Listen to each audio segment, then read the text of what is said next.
Namaste and good evening to all of you, and welcome back to our Twinkling Thursday session. And this week we are going to devote this to the holy feet, the lotus feet of Swami Geetananda Giri Guru Maharaj, who is the Madhadipadi, who was the Madhadipadi, and who brought about this beautiful tradition of Rishi culture Ashtanga Yoga all over the world. And so we call it Worldwide Geetananda Yoga Family. So I thought that it would be great to devote this to him and sing some bhajans in his praise. And first we will have the Guru Stotram, as we all sing that in the Sunday pujas. For all the students who did the 6 months know it, we sing it every Sunday at Kambi Swami Madam. And we had two more bhajans singing the greatness of the Guru. And here we have a lot of heavenly pose, so excuse us if that's there in the background, but I think it will go in accordance with us. So we'll have a nice background music.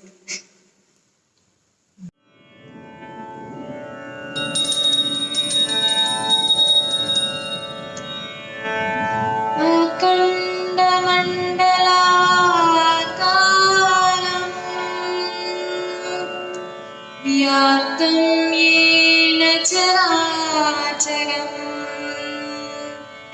तत्पदं दर्शितं येन तस्मै श्रीगुरवे नमः।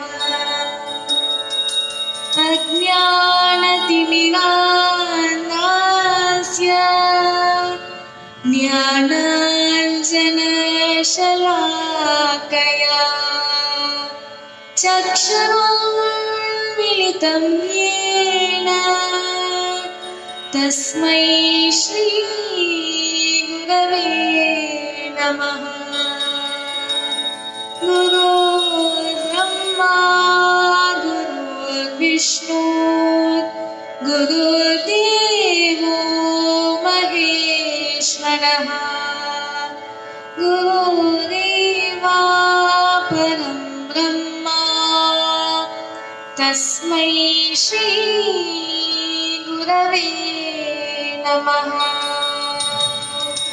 स्थावरं जङ्गमं व्याप्तं यत्किञ्चित् सचराचरं तत्पदं दर्शितं येन तस्मै श्रीगुरवे नमः।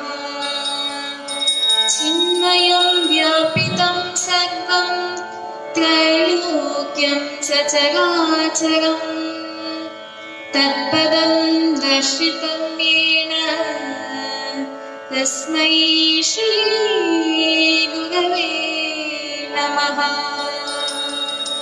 सर्वश्रुतिशिरोरत्न विराजितापदाम्बुजः वेदान्ताम्बुजसूर्यो यः तस्मै श्रीगुरवे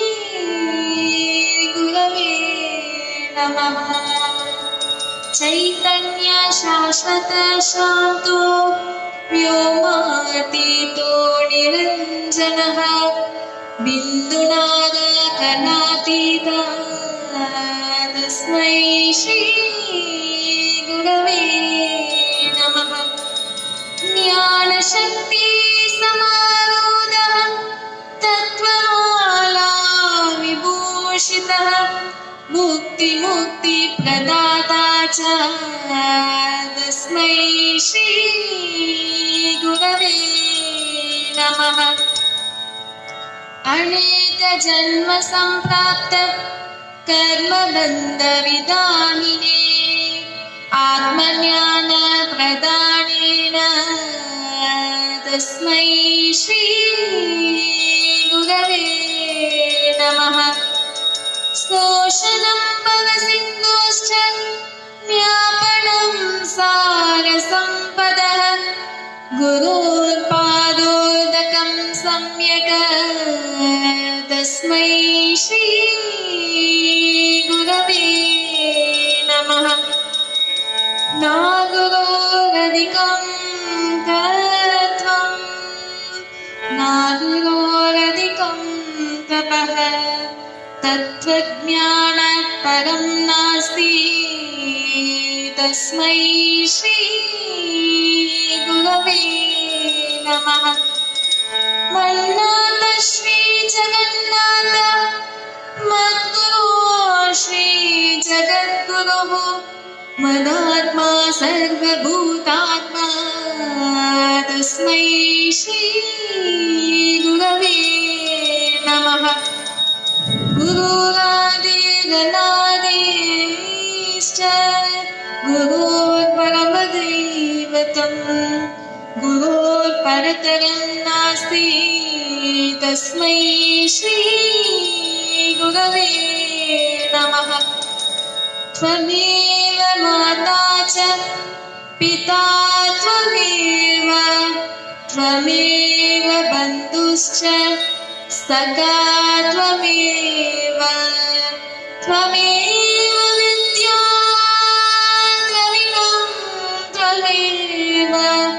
त्वमेव सर्वं मम देव त्वमेव सर्वं मम देव त्वमेव सर्वं मम देव।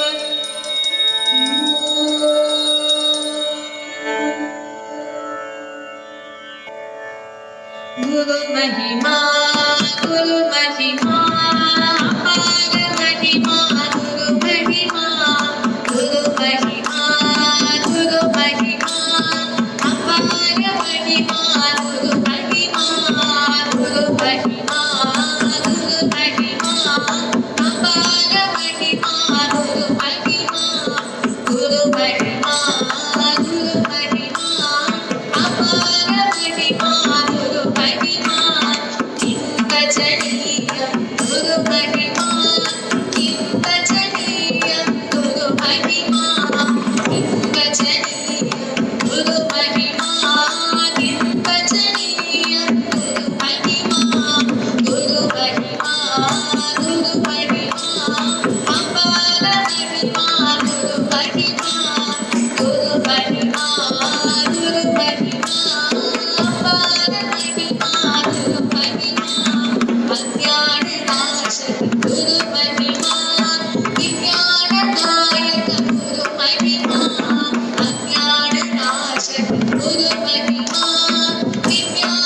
सच्चिदानंद गुरु सच्चिदानंद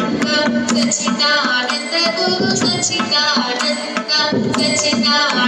गुरु गीतानंद सच्चिदानंद गुरु गीतानंद सच्चिदानंद गुरु गीतानंद सच्चिदानंद गुरु सच्चिदानंद गुरु Geetanand.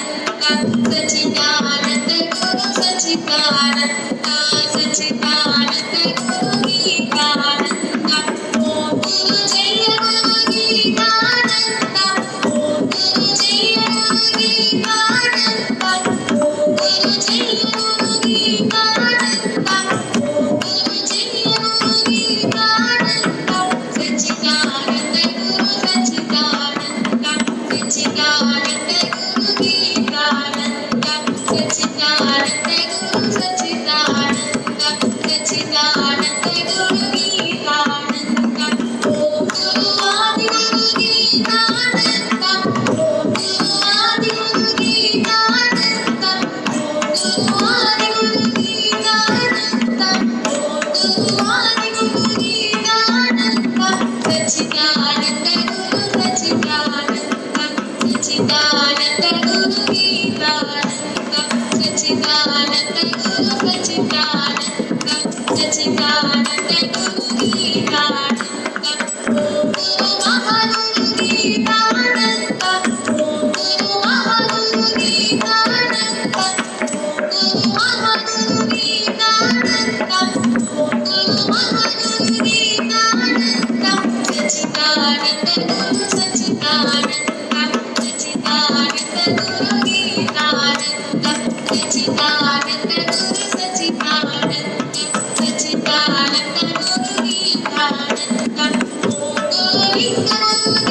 So maybe we should end with the Guru Gayatri because I didn't think of starting with it, but we'll end with it.